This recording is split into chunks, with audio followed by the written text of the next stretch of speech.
Bid'ah itu penistaan kepada Rasul loh. Ini belum diangkat aja ke permukaan masalah penistaan ke Rasul ini. Imam Malik yang bilang, bukan saya cuma nyampein doang. Beli buku Imam Malik tuh, kitab Al-Muwatta namanya. Siapa Imam Malik? Gurunya Imam Syafi'i. Imam Malik rahimahullah, sebagaimana nukil oleh Imam Asy-Syatibi dalam kitabnya Al-I'tisam, barang siapa mengadakan satu bid'ah dalam agama dan dia mengatakan bahwa itu bid'ah itu baik, maka dia telah menuduh Nabi Muhammad apa? Khianat. Assalamualaikum warahmatullahi wabarakatuh. Alhamdulillah wassalatu wassalamu ala Rasulillah wa ala alihi wa sahbihi wa mawala amma ba'du. Teman-teman warga Nahdien, sahabat-sahabat Aswaja, seluruh penonton semuanya tanpa terkecuali dimanapun berada. Semoga Allah Subhanahu wa Ta'ala senantiasa memberikan rahmatnya, taufiknya, hidayahnya, maufirahnya, memberikan kelancaran rezeki dan kesehatan kepada kita semua. Amin. Allahumma amin. Orang-orang Wahabi dan ustadz-ustadznya, pokoknya dari kelompok mereka, jika orang-orang Aswaja membantah mereka dengan menggunakan hadis, maka jurus terakhir mereka, awalnya mereka akan mengatakan itu tidak ada dalilnya, tidak ada hadisnya. Kemudian setelah diberikan referensi, diberikan hadis, maka mereka akan menuduh itu hadis dhaif dan palsu. Mana ada hadis dhaif palsu? Dhaif ya dhaif, palsu ya palsu. Hadis dhaif dan palsu. Itulah orang-orang Wahabi. Jadi jurus terakhir mereka menganggap hujjah lawan, dalil lawan adalah sebuah hadis yang dhaif dan palsu. Ada hadis dhaif dan palsu lagi itu.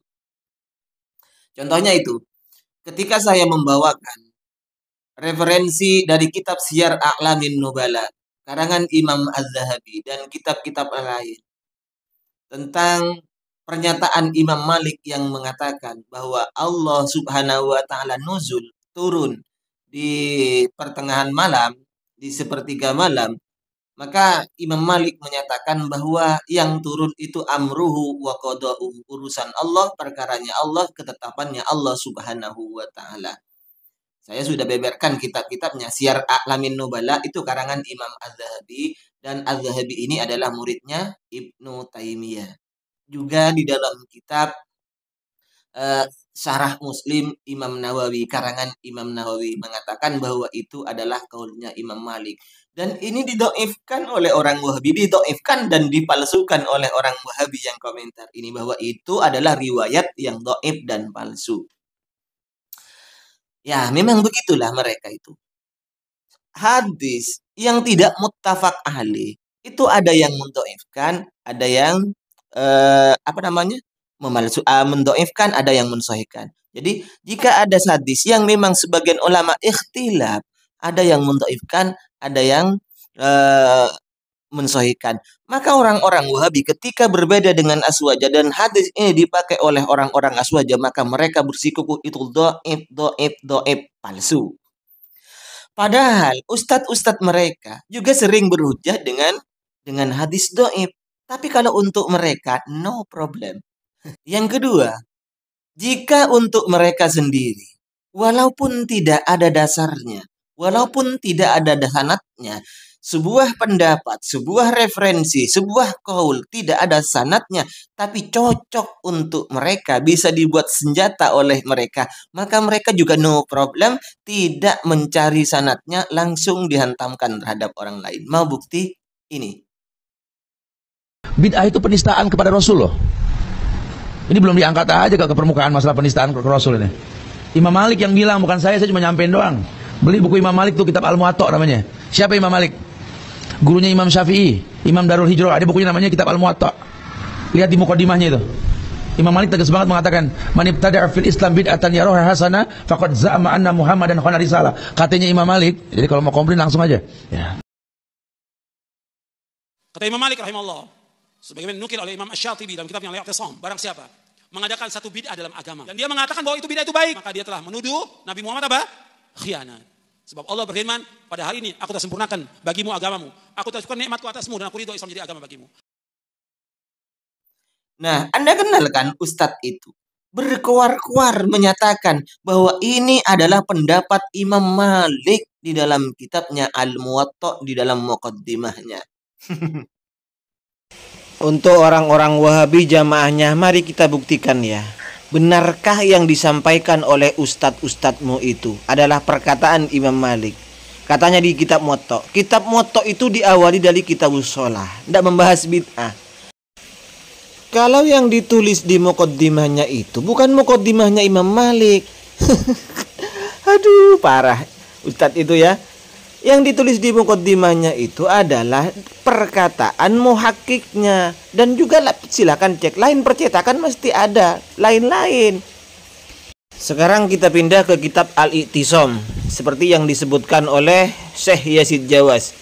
Di sini katanya Imam Malik berkata, saya mendengar Imam Malik berkata, manibtada'a fil islami. Di sini Ibnu Majasun itu atau Majisun itu tidak menyebutkan sanadnya.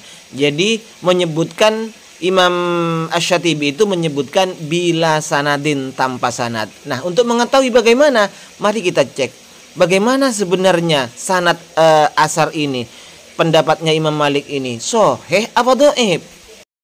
Sekarang kita lihat cek pendapatnya Imam Albani, Muhammad Nasiruddin Albani ketika ditanya tentang asar ini, apakah ini sahih apa tidak sebagaimana yang ditulis oleh Imam Asy-Syatibi dalam kitabnya Al-I'tisam.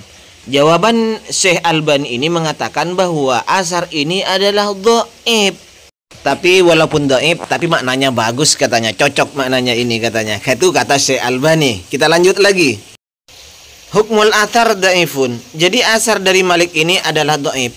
Kenapa dhaif? Ini penjelasannya. Ternyata sanadnya ini ya, silakan dicek sendiri sanadnya ini dan kita cek rawinya bagaimana.